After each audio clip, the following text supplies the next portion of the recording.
আরেকটা আছে, একটা ছেড়ে আছে ইন্ডিয়া থেকে, সরি আমেরিকাতে, রাস্তায় ঘুরবার টোকাইয়ের মতো কথা হতো, একদম জাস্ট টোকাই ওইটা। হ্যাঁ, আমেরিকার তো মনে হয় 2% ইনকাম নাই, $2 $100 $50 আসবে।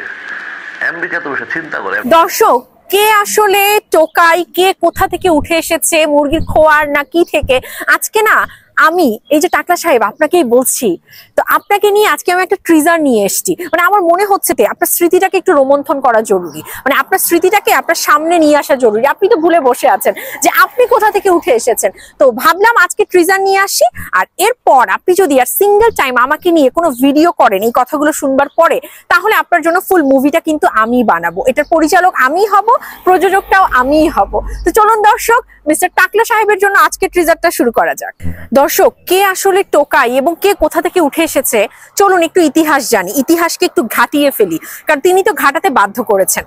তো মিস্টার টাকলা সাহেব, আচ্ছা আপনি সেই মানুষটা না, সেই ছেলেটা না যে কিনা আজিমপুরের কলোনি থেকে পলিস্টারের একটা শার্ট এবং পায়ে চটি স্যান্ডেল পরে উঠে এসেছিলেন এবং ধর্ণা ধরে বিএফডিসি তে গিয়ে বসে থাকতেন শাকিব খানের সাথে শুধুমাত্র একটা বার কথা বলার জন্য? আপনি তো সেই ছেলেটা, মনে পড়ছে? একটু মনে করেন, একটু রিকল করেন, কারণ আপনি যাকে টোকাই বলছেন না, আপনি নিজের ইতিহাসটাকে আজকে টেনে নিয়ে আসতে বাধ্য করলেন। তো চলুন আমরা একটু ইতিহাস রোমন্থন করি আজকে। তো তারপরে আপনার আবার যখন কথাবার্তা হয়ে যেত, আপনি বারংবার তাকে অনুরোধ করতেন, আমি প্রযোজক হতে চাই, প্লিজ শাকিব ভাই একটু হেল্প করেন, আমি প্রযোজক হতে চাই, আমি আপনার পাশে থাকতে চাই। তো আমাদের শাকিব খান তো একদমই দিলদরিয়া মানুষ, তার মনটা ভীষণ ভীষণ বড়। তো তিনি বললেন, ঠিক আছে, একটা ছেলে যখন চাচ্ছে, ওকে ফাইন, আমার সাথে থাকো, দেখি, তারপর আমরা সিদ্ধান্তে যাব, ঠিক আছে? তো আলটিমেটলি যখন এগুলো কথাবার্তা শেষ হয়ে যেত আপনার, এই আপনি বাড়িতে ফিরবেন, তাই তো?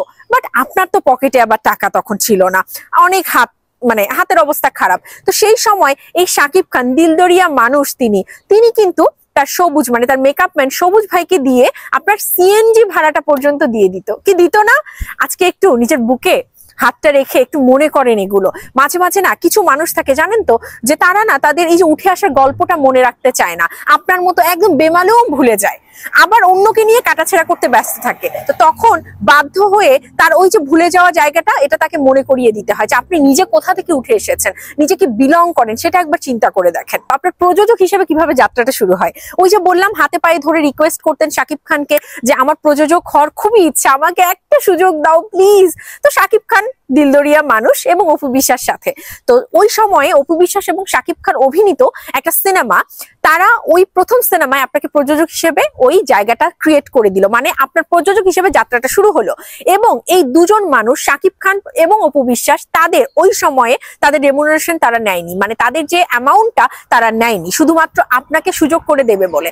তো আপনি এতটাই নিমকহারাম একজন মানুষ, এতটাই মির্জাফর একজন মানুষ, যে আপনি সেই শাকিব খানের সম্পর্কেই আসলে কথা বলতে ছাড়েন না, তাকে অপমান করতে ছাড়েন না। আরে ভাই, আপনি আমাকে নিয়ে বলছেন, বিশ্বাস করেন আমার না গায়ে লাগেই না, কিন্তু আমি তবুও শুধুমাত্র এতটুকু বলছি, যেখানে সাকিবিয়ানদেরও তো আসলে মান সম্মান জড়িত, তা আপনার মুখটা বন্ধ করা অতীব জরুরি। তো এই যে প্রযোজক হিসেবে আপনি খাতায় নামটা লেখালেন, শুরু করলেন, ট্যাগ লাইনটা পেলেন, এই ট্যাগ লাইনের আড়ালে আপনি আসলে কি কি করেন, কি কি করেছেন, ওই সময় টাকা কেলেঙ্কারির বিভিন্ন বিষয়ের সাথে আপনি জড়িত, অনেকগুলো মানুষ, অনেকগুলো পরিচালক, প্রযোজককে আপনি পথে বসিয়েছেন, আপনি কিন্তু নিজে এগুলো জানেন। সো আবারও বলছি যে এটা শুধুমাত্র ট্রিজার ছিল, তো ট্রিজারে আমি 3-4টা বিষয়কে শুধুমাত্র সামনে আনলাম, এটার আড়ালে আপনি কি কি করেন সমস্তটা কিন্তু ফারজানার কাছে আছে। ফারজানা কিন্তু কোনো কিছু না জেনে আজকের এই ভিডিওটা করছে না, সমস্ত আপডেট, সমস্ত ইতিহাস, আপনার সমস্ত কিছু আমার কাছে আছে। তাই মুখ খোলাবেন না, সিনেমাটা বানাতে বাধ্য করবেন না। মনে রাখবেন, সিনেমা কিন্তু আমি নিজে পরিচালক হয়ে সিনেমাটা করব এবং প্রযোজকটাও আমি থাকবো। তাই আমাকে বাধ্য করবেন না, মানে আপনাকে নিয়ে আমার জন্য আর ভিডিও করতে না হয়, এটা হচ্ছে বেসিক কথা ভাই। আপনাকে নিয়ে ভিডিও করার কোনো রুচি, কোনো সময় আমার নেই, ঠিক আছে? তো আপনি এমন কিছু আর করবেন না আমাকে নিয়ে এবং সাকিবিয়ানদেরকে নিয়ে, আর এমন একটা কথা আপনি বলবেন না যার কারণে যেন আমি বাধ্য হই আপনাকে নিয়ে এই কথাগুলো এবং হাটে হাড়ি ভাঙতে, থলের বিড়ালটাকে বের করতে। তো আশা করি আপনি সচেতন হয়ে যাবেন এবং সাবধান হয়ে যাবেন। আর মনে রাখবেন, এটা আপনার জন্য কোনো থ্রেট না, ঠিক আছে? এটা আপনার জন্য একটা সতর্ক বাণী, এবং থার্ড টাইম একটা সতর্ক বাণী, যে আপনি নিজেকে সাবধান করে ফেলুন, নিজেকে সতর্ক করে ফেলুন। আপনি একজনকে নিয়ে যখন কথা বলবেন, বিচার করে কথা বলুন। স্টুপিড কোথাকার।